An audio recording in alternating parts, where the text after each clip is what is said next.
Peterson, but I think an injury this late in his career, he's toast. Yeah, it's hard. It's hard to rebound. And the thing is, Justin Forsett, look at what has happened to him over the last year and a half after he great season last year. Yeah, and now he's released again. It's just the thing with a running back too. They cut him today? I believe he got cut yesterday. Yes. Was it? I had seen late Sunday evening that they were talking about parting ways, and I never knew how that was going to work out. But and apparently, Muhammad Ali, if Justin Forsett even dreamed he had anything along the lines of Adrian Peterson, I don't care, in his best day, he better wake up and apologize.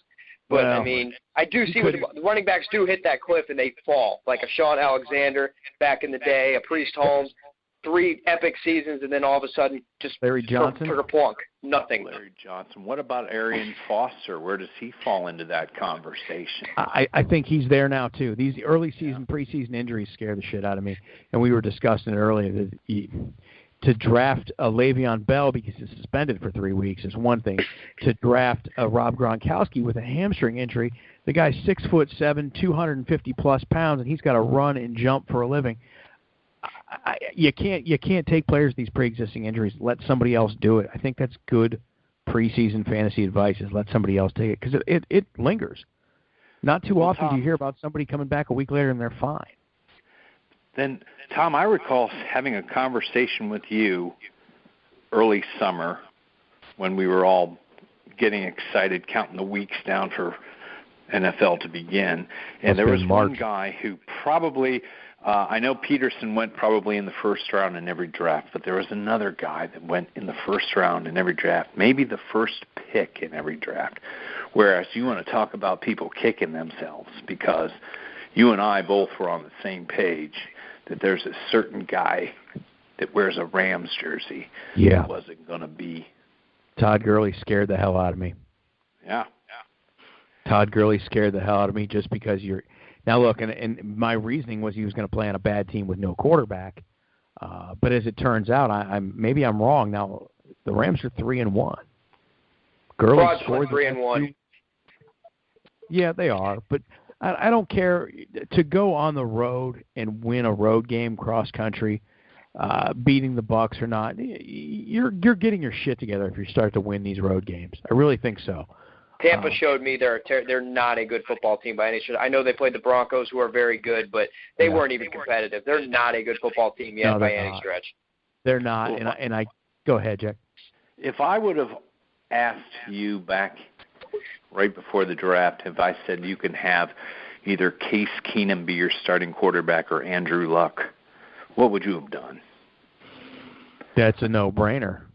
It would be Case Keenum's wife. Well, and that's where I'm going, because Keenum is sitting on a 3-1 record right now, and he's god-awful. I don't know if you remember Week 1 against San Francisco, but it's not good. You know, I doubt he was on anybody's fantasy roster then. I doubt if he's on one now. He shouldn't be. I think he's the probably 31 or 32 as far as starting quarterbacks in the NFL. But you got to keep in mind with Week 1, if you're anybody, if you give the San Francisco 49ers 7 months to put a game plan together, they're going to beat your ass. They win that first game of the season every year. Yeah, they do. They just don't show up anymore after that.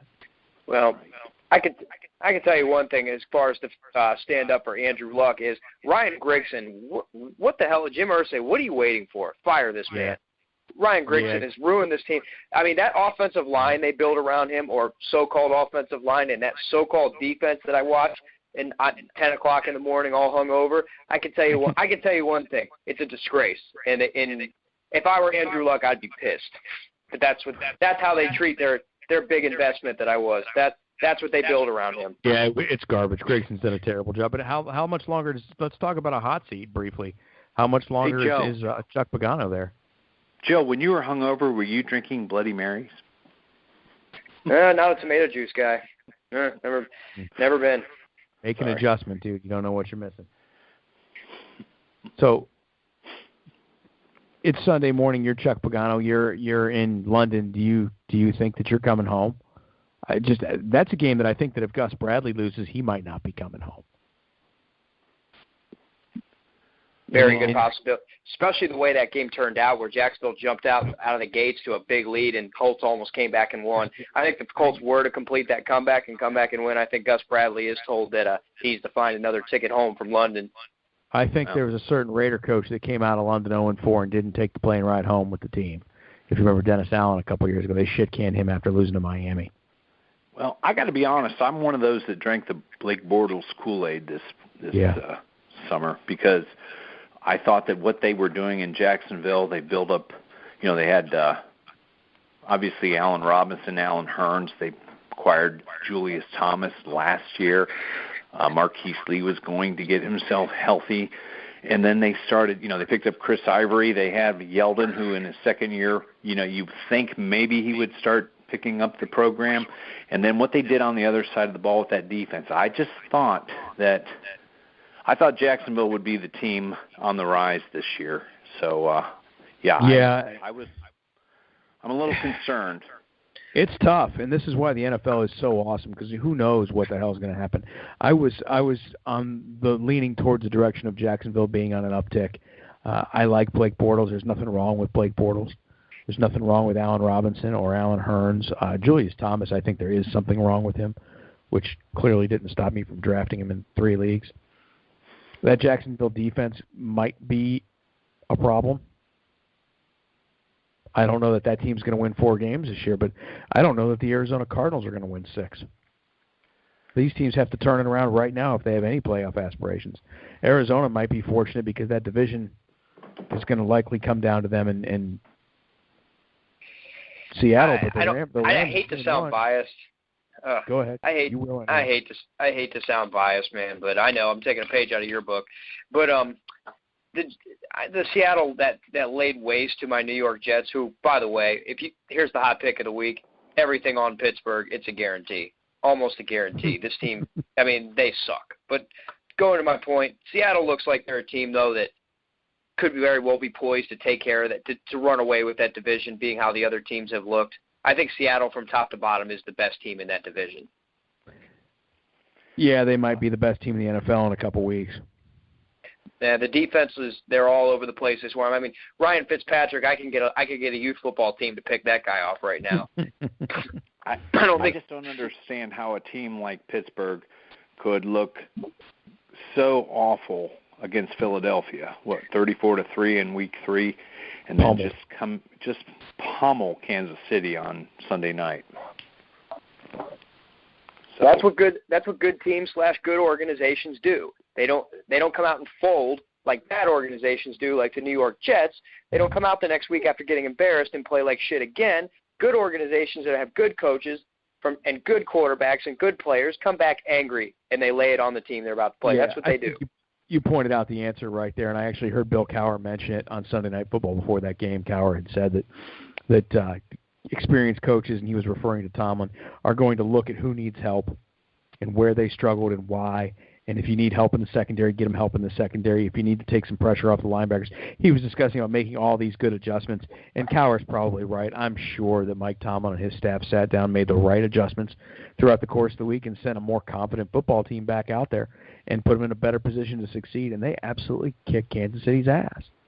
And just to go further with what Joey Peeps just brought up about Pittsburgh, I again drank the Kool-Aid in week 4, thinking that the Carolina Panthers would rebound and just smack Atlanta, because I didn't think Atlanta was for real. I think Atlanta's had and that's very healthy to think that way, because the Atlanta Falcons do this to us all the time, where they make us think they're good, and then all of a sudden they become the Atlanta Falcons again.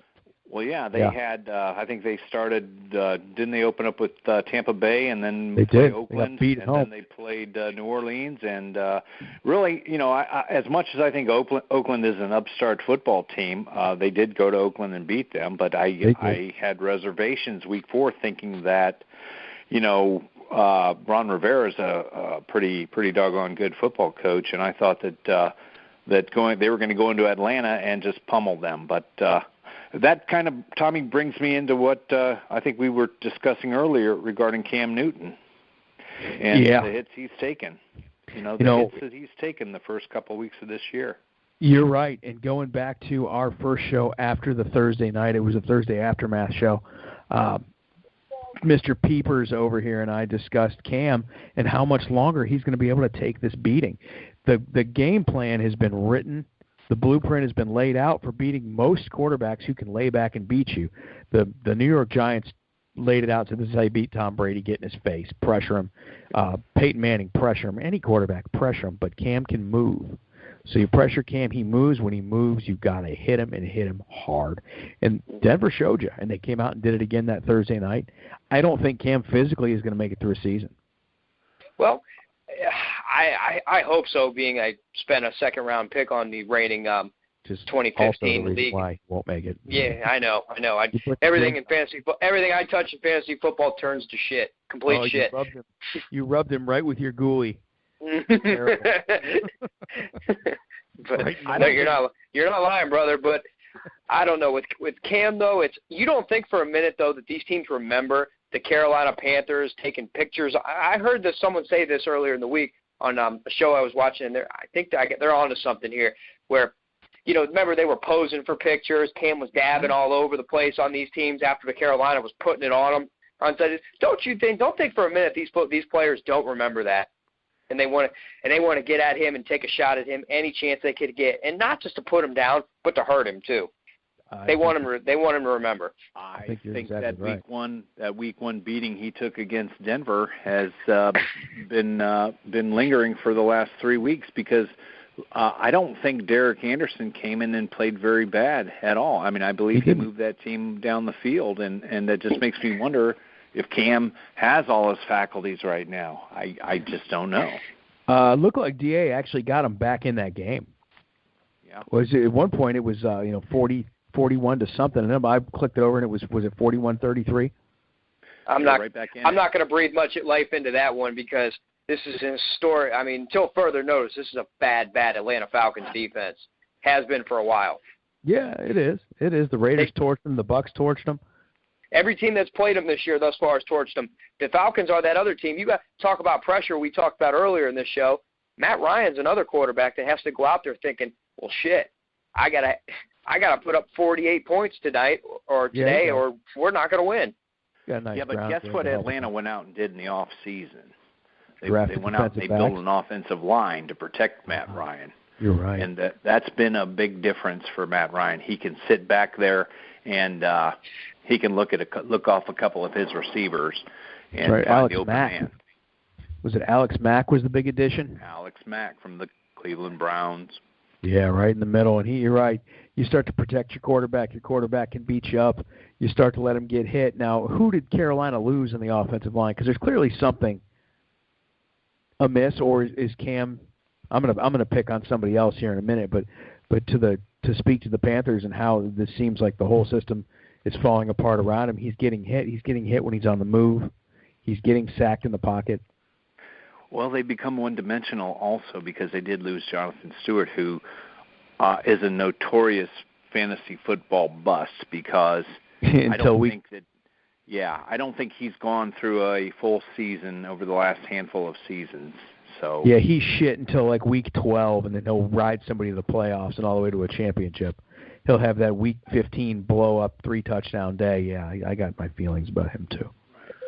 But you're right, they don't have a running game. I don't know what Fozzie Whitaker is yet. I don't know if Fozzie Whitaker knows what he is yet. Hey, would you ever name your kid Fozzie? I would. I would bet that that's not his real name, Fozzie. I mean, stranger things have happened, I'm telling you, but I would like to see his birth certificate. I would bet money that it does on his birth certificate does not say Fozzie. It's some kind of nickname. I would be willing to bet it, but you never know. That'd be a good idea for a future show. Crazy names. Yeah. Is that his real name? Well, I mean, the best. There's two great sports names of all time that you have to wonder. I don't know if you guys remember the old outfielder. I know some of our listeners would remember Razor Shines. He was an outfielder. You know, I mean, I don't think any. I mean, you might have the Schwab sitting over there at his house stuffing Cheetos in his mouth, not remembering Razor Shines.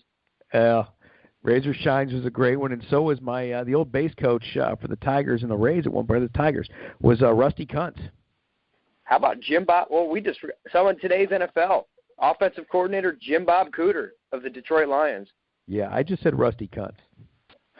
Hey, I said Jim Bob Cooter. Still good. I went right for it. Maybe So, Jim Bob Cooter